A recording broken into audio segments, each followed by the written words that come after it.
Good morning everyone. Finally আমি আজকে জল ঢালতে যাচ্ছি, তো চলো সেখানে গিয়ে দেখা হবে। এখন আমি পুজো করতে চলে এসেছি।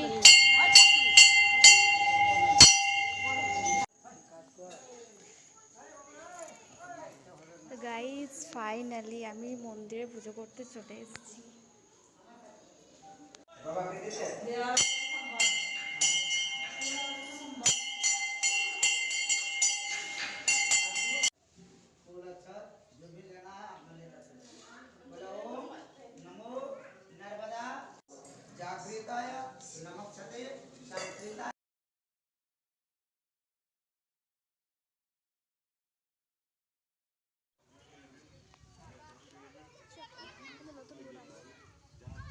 পুজো করা হয়ে গিয়েছে, আর 3টে সোমবারের পর 4 নম্বরটা আমি পেয়ে গেছি। পুজো করতে আমার ভীষণ ভালো লাগছে।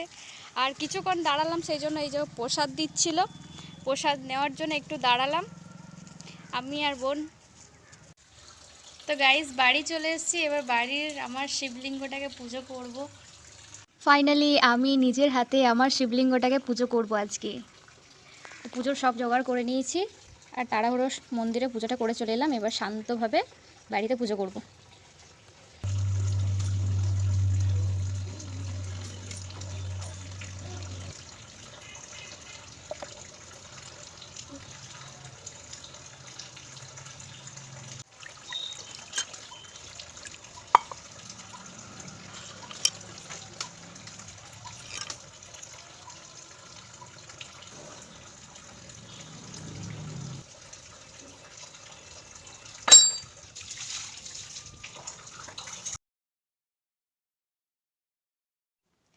তো গাইজ সকাল সকাল গিয়েছিলাম মন্দিরে পুজো করতে, কারণ বোনেদের সাথে গিয়েছিলাম।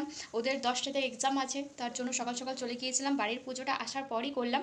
আমার নিজস্ব এতটা কাজ রয়েছে যে তাড়াতাড়ি আমাকে পুজোটা করে আসতে হবে। বাবা গিয়েছে ডিউটিতে, মা যাবে স্কুলের ডিউটিতে, আর আমাকে বাড়িতে এসে বাড়ির পুজোটা করতে হবে, এবং তারপরে প্লাস রান্নাও রয়েছে। আমি সেখানে গিয়ে ভুলেই গিয়েছি যে আমার এত কাজ নিয়ে আমি এসেছি। গিয়েছি, তাদের পুজো হয়ে গিয়েছে, আমাকে বলছে হলো হলো তাড়াতাড়ি কর তাড়াতাড়ি কর। আমি সেই মানে কী বলবো, এরকম সোমবার সোমবার যেহেতু আমি পুজো করতে যেতাম সেখানে, তো সেইখানে গিয়ে আমি ঘন্টার পর ঘন্টা বসে কাটিয়ে দিতাম। আমার একটুও মনে থাকতো না যে আমি অনেকক্ষণ এসেছি, এবার বাড়ি ফিরতে হবে।